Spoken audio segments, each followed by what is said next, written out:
ଆଜି ବନେଇବା ଆମ୍ବ ଆଚାର ବହୁତ ସହଜ ଓ ସରଳ ଉପାୟରେ। ସେଇଟା ବି ବହୁତ ଟେଷ୍ଟି ଲାଗିବ। ପୁରା ପରଫେକ୍ଟ ବନେଇବ। ଥରେ ବନେଇବ ନା ପୁରା ପରଫେକ୍ଟ ବନେଇବ। ଆମେ ନେଇଥିଲେ ପାଖାପାଖି କିଲେରୁ କିଲେ 250 ଆମ୍ବ ହେବ। ମାନେ ଶୁଖିଗଲା ପରେ କାଟିକି ଶୁଖିଗଲା ପରେ ତାକୁ ସେଥିପାଇଁ ଜିରା 2 ସ୍ପୁନ୍, କଳା ସୋରିଷ 2 ସ୍ପୁନ୍, ମେଥି ଥିଲା 2 ସ୍ପୁନ୍, ପାନ ମଧୁରୀ 2 ସ୍ପୁନ୍, କଳା ଜିରା ନେଇଥିଲେ 1 ସ୍ପୁନ୍ ଫୁଲ୍। ତା ସହିତ ହାଫ୍ ନେଇଥିଲେ ଆମେ କଳା ଜିରା। ତାକୁ ଆମେ ଫାଷ୍ଟ କ'ଣ କଲେ ନା ଟିକେ ହାଲକା ଫ୍ରାଏ କରିଦେଇଥିଲେ। ତାକେ ଟିକେ ହାଲକା ଗରମ ହେଲେ ତାକୁ ଫାଇନ୍ ପେଷ୍ଟଟା ବନିବ। ଗ୍ରାଇଣ୍ଡର ଆମେ ପେଷ୍ଟ ବନେଇଥିଲେ। ବେଶୀ ବି ତାକୁ ଫ୍ରାଏ କରିବେନି, ପିତା ହେଇଛି ତା ଟେଷ୍ଟଟା ଅଲଗା ଆସିବ, ଫ୍ଲେଭରଟା ବି ଆସିବନି। ଆଉ ସବୁ ପେଷ୍ଟ ତା ସହିତ କିଛି କାଶ୍ମୀରୀ ଚିଲି, ହେଙ୍ଗୁ ଆଉ ନେଇଥିଲେ କିଛି ଗୁଡ଼। ମିଠା ଆଚାର ଯେହେତୁ ବନିବ ତାକୁ ଗୁଡ଼ ଆମେ ନେଇଥିଲେ। ଆମ୍ବଟାକୁ ଆକ୍ଚୁଆଲି କାଟିକି ଶୁଖେଇ ଦେଇଥିଲେ 2-3 ଦିନ ଖରାରେ।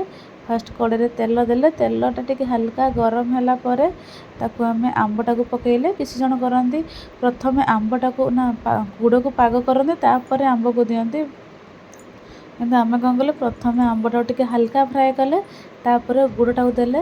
ଏମିତି ବନେଇବେ ଦେଖିବେ ବହୁତ ହି ବଢ଼ିଆ ବନିବ। ମୁଁ ପ୍ରଥମ ଥର ବନେଇଲି ଆଉ ବହୁତ ହି ଭଲ ହେଇଥିଲା ଆଚାର।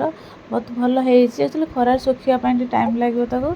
ତ କିଛି ହେଇଗଲା ପରେ ଦେଖନ୍ତୁ କିଛି ସମୟ ତାକୁ ଟିକେ ମିକ୍ସ କଲା ପରେ ତାର କଲର୍ଟା କେତେ ସୁନ୍ଦର ଆସିଥିଲା। କିନ୍ତୁ ତା ପୂର୍ବରୁ କିଛି ବି ଆମେ ଦେଇନଥିଲୁ।